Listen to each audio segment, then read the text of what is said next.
di premier ministre Ousmane Sonko démb gis neen def na benn communiqué wax ni moom lii di États-Unis stage bu fa Lion de basket yi waroon defi foofu annulé na ko ndaxte ñii di waa États-Unis dañoo bañ jox Sénégal lii di ay visa ba tax na mesure bi ñii salué nañ ko ñii tamit jugé nañ ko d'une autre manière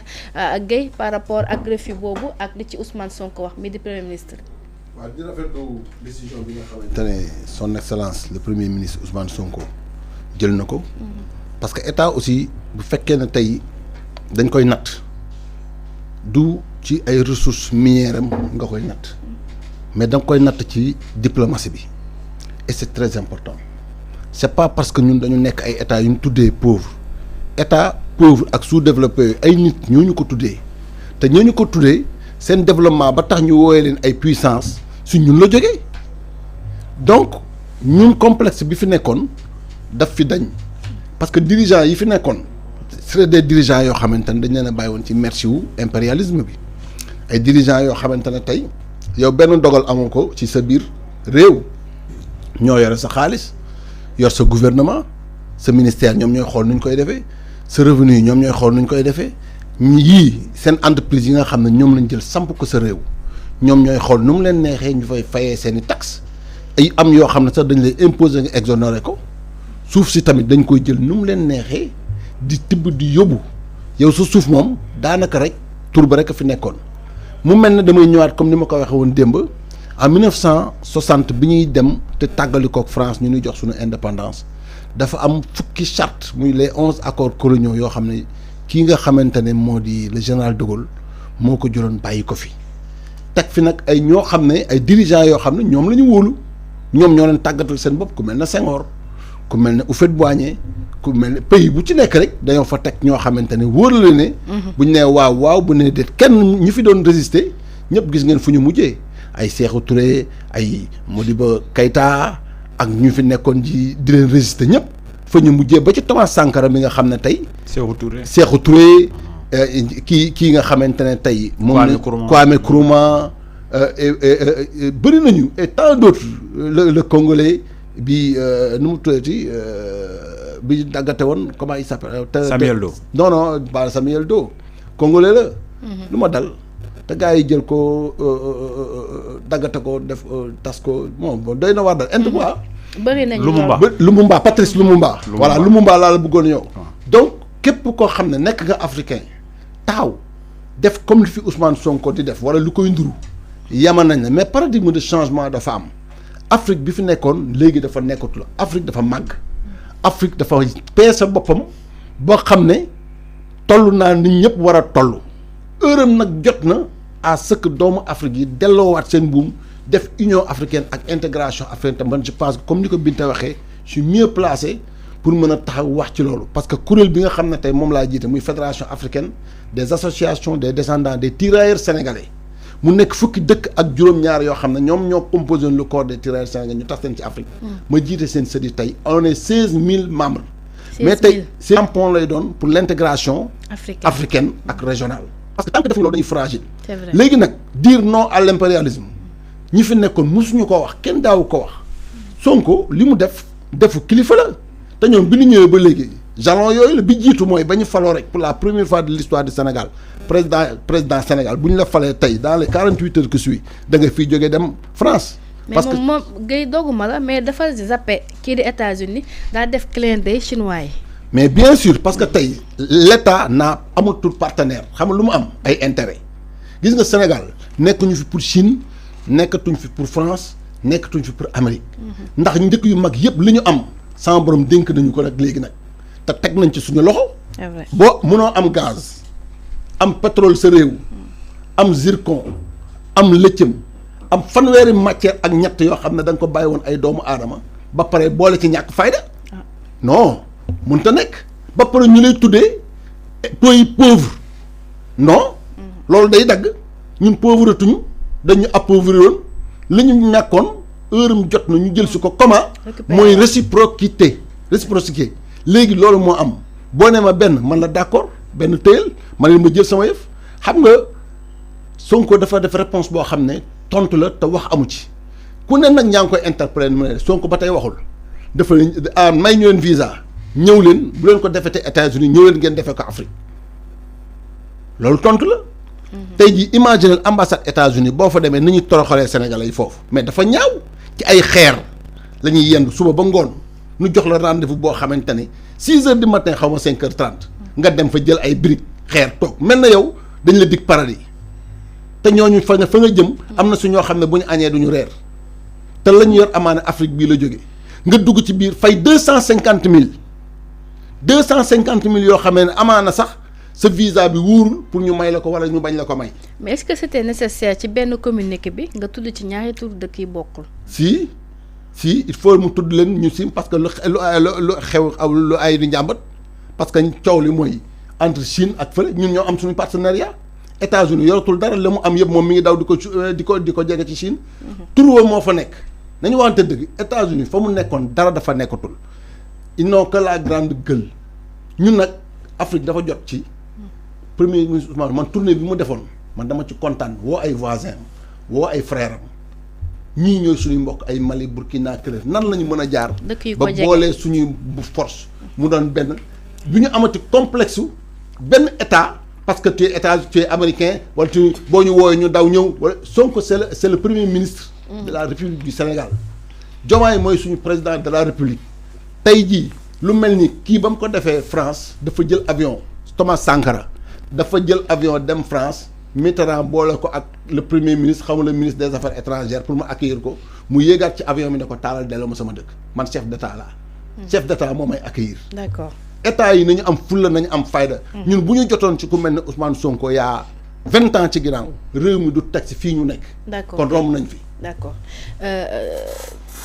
professeur. par rapport ak li premier ministre Ousmane Sonko bind ci communiqué bi ak refus visa bu États-Unis wax ci Lions yi nga xam ne mooy Lions de basketball yi ba si biir communiqué bi kii di premier ministre Ousmane Sonko nee na léegi comme États-Unis moom bañ na ñun dañuy ñibbi si carrément mais actuellement dafa defaale benn clin d'œil fee di Chine est-ce que benn communiqué bi jaroon na tamit mu tudd ci États-Unis ak Chine. voilà donc jàngat bi ma si am d'abord. boo xoolee États-Unis mesure bi mu jël. damay wax ne c'est une violation donc à la liberté d'aller et de venir. nekk principe boo xam ne nii droit international moo ko consacré. donc notamment par la déclaration universelle des droits de l'homme donc du 10 décembre 1948. kenn ku si nekk da nga am sañ-sañ jóge sam réew dem beneen réew heure bu la neexee nga ñibbisi. mais comme États-Unis dafa gàntal loolu ne moom du jox visa ñooñu donc je dis que ça c'est une violation manifeste mais si yan anam la ko teg xëy na am na yoo xam ne nii day limiter donc liberté d'aller et de venir muy question de sécurité publique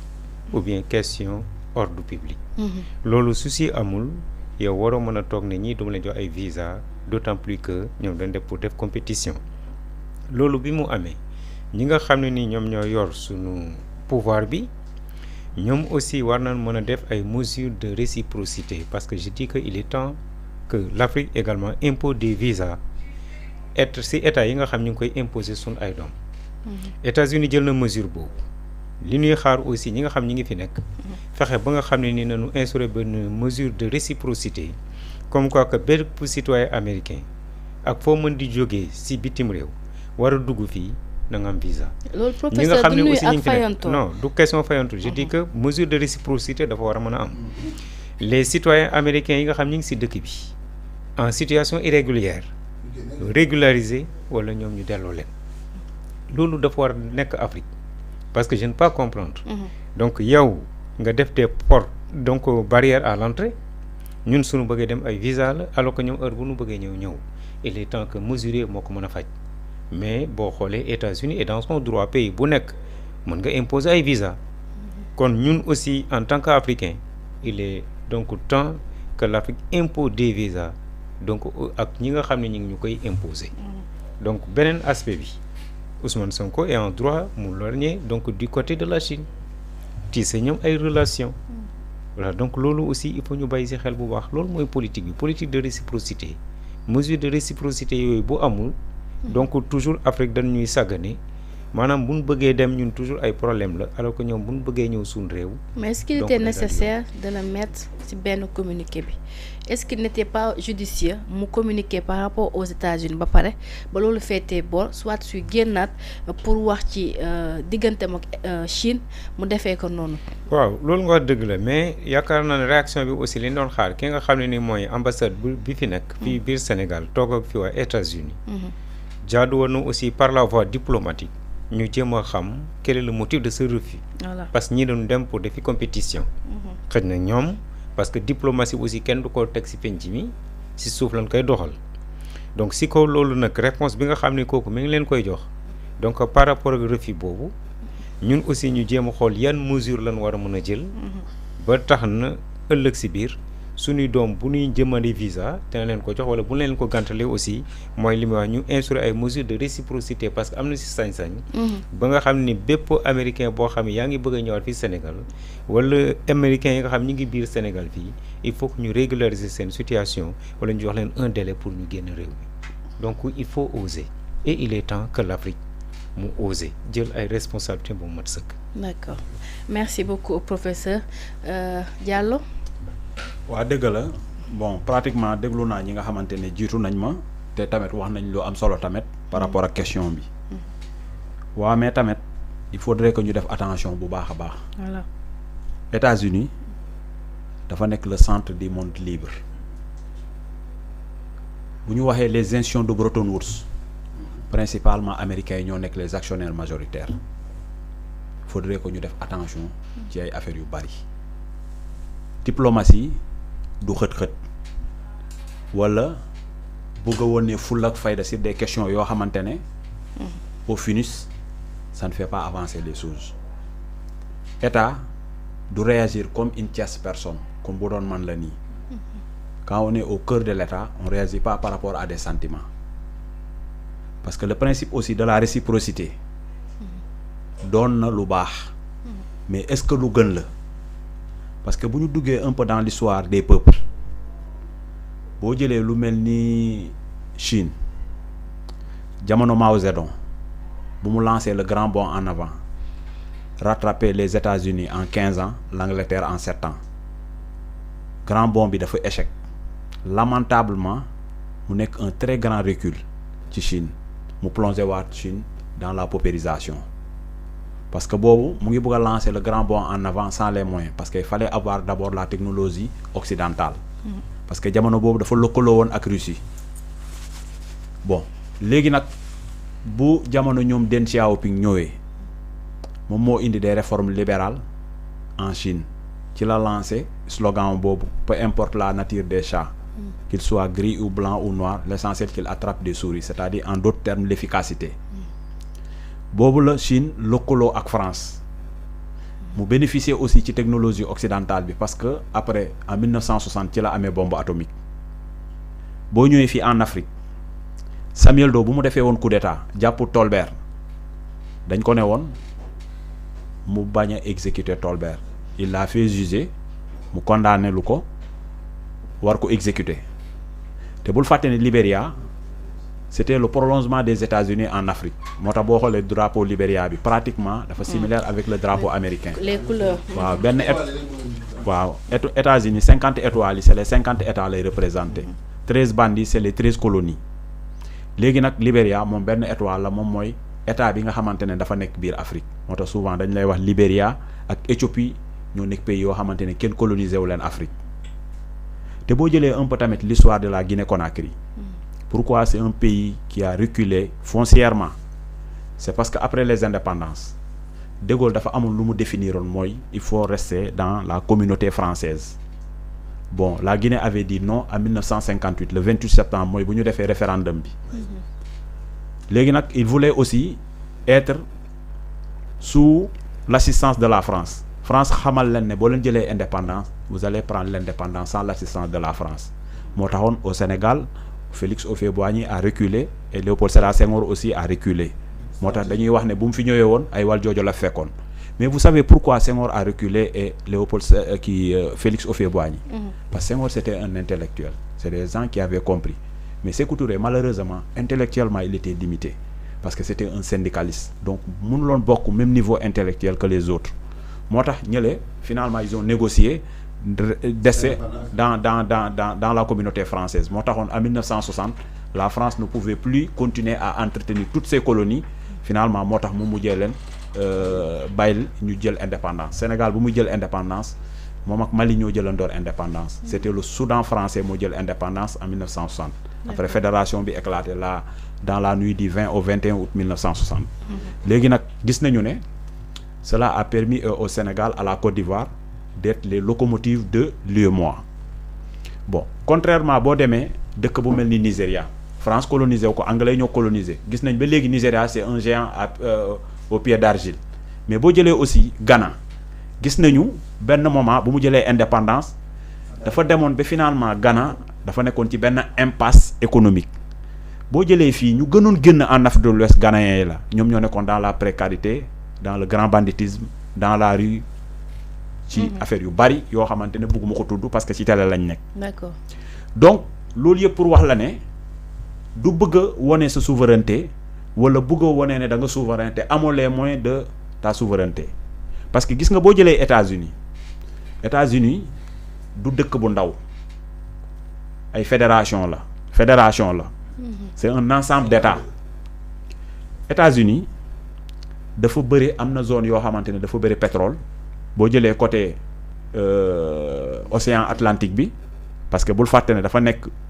ci côté océan Atlantique bi beneen côté bi aussi nekk ci océan Indien bi waaw donc nekk na zone boo xamante ne boo jëlee Alaska bi bëri na gaz bëri na pétrole boo jëlee côté les Appalaches et les Rocheuses ainsi de suite donc États-Unis ci boppam sax am na ay ressources minières am na ay ressources énergétiques. dafa complet. Mais le cas de Donald Trump il faut faire beaucoup attention le premier ministre Ousmane Sonko la diplomatie